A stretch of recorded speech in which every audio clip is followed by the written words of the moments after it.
Today's recipe is based on using the oven, so we're going to be looking at baking today.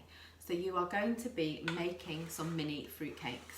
The ingredients we have are sugar, flour, soft butter or baking margarine, 2 eggs, and then your mixed fruits. Obviously they can be replaced with chocolate chips if you prefer, but the recipe is one with mixed fruits just to encourage you to have those 1 of your 5 a day in your diet.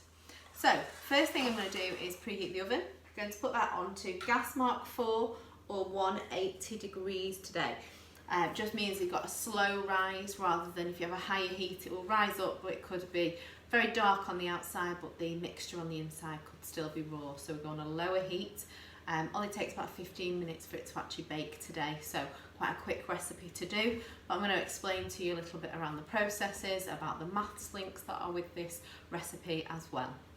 So equipment that you need to get, you need a mixing bowl and some sort of spoon, a sieve for the flour, a jug, just if you're not quite confident cracking eggs yet. So I'm going to show you both ways, so 1 egg with each, just to demonstrate how to do it if you think you might crack the shell inside the cake mixture. We're going to show you how to do it so that that can be prevented. A couple of normal spoons for us to be able to put the mixture into our patty tin.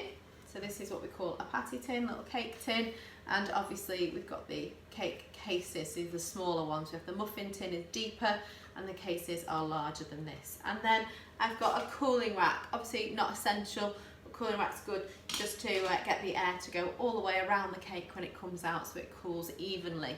If you put it just down on a work surface or leave it in the tray, you can get condensation underneath, which can give a little bit of a soggy bottom to your cakes. So we'll go through the process of starting to make this now.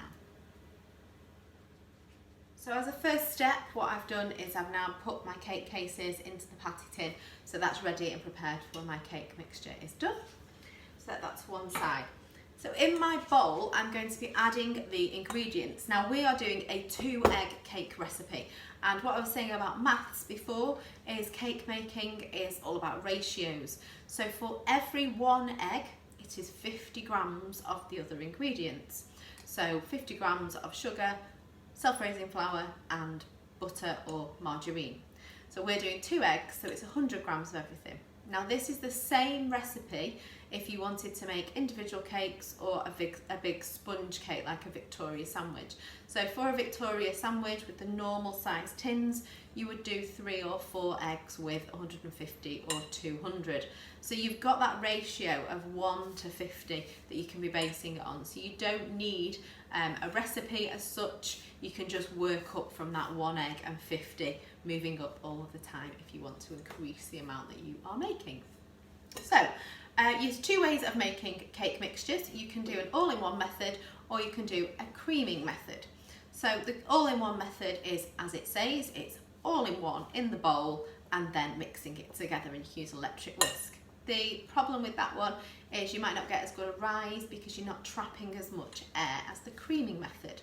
The difference with the creaming method, and I'm going to show you this method today, is we're adding in just the butter and the sugar to start with, and what happens is the fat aerates the product. So the fat starts to encapsulate air as you are creaming it with the sugar. So creaming is using the back of the spoon, especially if the butter's quite hard, you might want to use a little bit of friction to warm that butter up. And you are using the back of the spoon to incorporate the sugar. As you are stirring this around, you are encapsulating, you're catching air particles which are going to aerate that mixture. And if you aerate a mixture, you are adding air into it, which will then help it to rise when heat is applied. So when you put it into the oven, that air will expand and that will help to make a fluffy, light cake.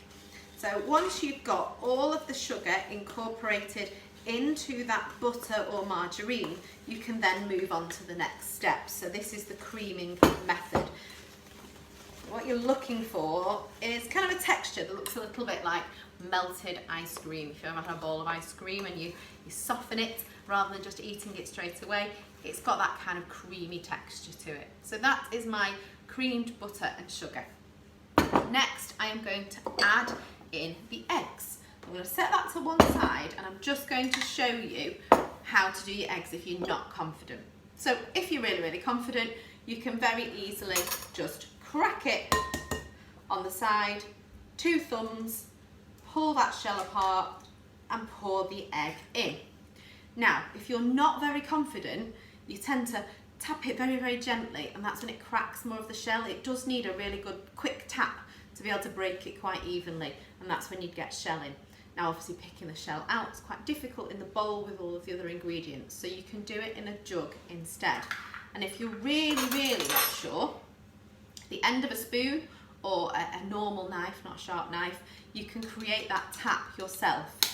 So you tap down once, pull it apart exactly the same into here, and then if you've got any eggshell, you can scoop it out of the jug before adding it into the cake. So I'm going to add the second one in now, and then we're going to continue to trap air. So the egg, as we whisk that up, we incorporate more air bubbles into there so that we get a better rise on our cakes. So I'm going to mix that in now, blending it all together, and it will look a little bit curdled. And if it is curdled quite a lot, you can add a spoonful of flour to it just to bring it together. It curdles more if you use eggs that have been straight from the fridge. Always best with baking to bring your eggs up to room temperature first, and that just prevents the curdling process a little bit. So once that's all mixed in and incorporated, you can see now a lot looser mixture, I can then add some more air as I add in my self-raising flour. Now there is a raising agent in here, that's why it's called self-raising. It has got a raising agent in. But also, as I'm doing this, I'm removing the lumps, but by doing it high, I'm taking more air with it. Now, flour is quite a heavy ingredient, so the worry with that is that it can flatten the mixture. So this is where we stop stirring really, really hard, really vigorously, and instead we do some folding. So folding is where you gently go round the mixture, and I tend to do a figure of 8. So I use the spoon and I draw the figure of 8, and then I do the odd one going all the way around the outside, and then I do another figure of 8 until all of that flour is incorporated into my mixture.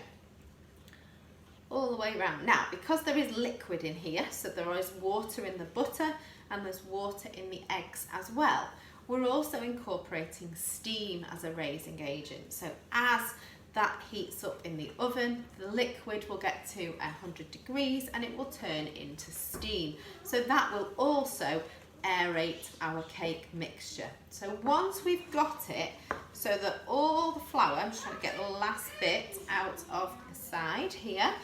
Once we've got the cake mixture looking like so, you can then add in your fruit or your chocolate chips, nuts. If you want to do some chopped nuts, you can do that. So what I've got is I've got raisins and I've got cherries. So we've got 2 different options in my household. So what I'm going to do is I'm going to split this in half, and I'm going to stir raisins into one of them, or sultanas I think they might be, and the cherries into another one. I've cut the cherries up into smaller pieces. So once I've got those 2 mixtures done, I will then show you how I'm going to put them into the patty tins and we can get our cakes baked. I've now incorporated the cherries into one and the raisins or sultanas into the other half of the mixture.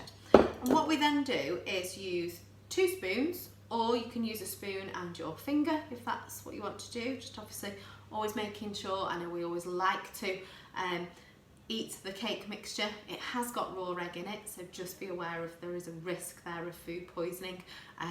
Obviously ask your parents if it's okay, because there is that risk. But you can use your finger, but if you do want to lick your finger at the end, just make sure it is at the end and not in between, because obviously then you're spreading germs into your mixture. So you use a heaped spoonful of the cake mix. This is like a cereal spoon, and then using the other spoon, use a teaspoon or the same size, you push that down, and all that does is gives you an element of control. It allows you to put the cake mix into here without any dripping, without it overflowing. Obviously you can go back and top up in between, so when there is a drip, knock it off. and you can top them up afterwards, but it's better to put too little in and then add a little bit more afterwards than too much and then try to remove some of the mixture, because if you put too much mixture in, then it's going to overflow and it's going to spoil the quality of your cakes at the end. So we're going to push those through. I'm going to do another one of the cherry, and then I will continue with the sultana and raisin one. So I'll just top these ones up before I move on, a little bit more in each of these. And then we'll move on and I will do this mixture as well. So I'll show you when we're ready to put this into the oven. Now that the cakes are all in the patty tin, they are now evenly spread out between each of the cake cases, so that's going to create some consistency and accuracy and really help with the quality finish of our product. I'm now going to bake these for between 12 and 15 minutes. You're looking for a really golden rise, and if you were to touch them, obviously being extremely careful because they're hot, if you touch them they will spring back. A lot of people like to stick anything, spoons, knives, toothpicks, that sort of thing, they will stick them all in to see if it comes up with mixture. If there is mixture still in the middle that has not cooked, if you push it down, it will remain sunken. So what you're looking for is to push it and it spring back. You don't need to stick anything into there. So I'm going to add these into the oven now, and then I will come back to you when they are baked. The cakes have now been in the oven for about 14 minutes, so I'm going to take those out and show you how to check whether they are ready. I've got a pan stand just here, just to protect the work surface. Just make sure when you do bring anything out of the oven, you don't put it directly down onto work surfaces. Either use the top of the cooker if that's not in use, or just put something as a bit of a barrier to hold the heat so it doesn't transfer.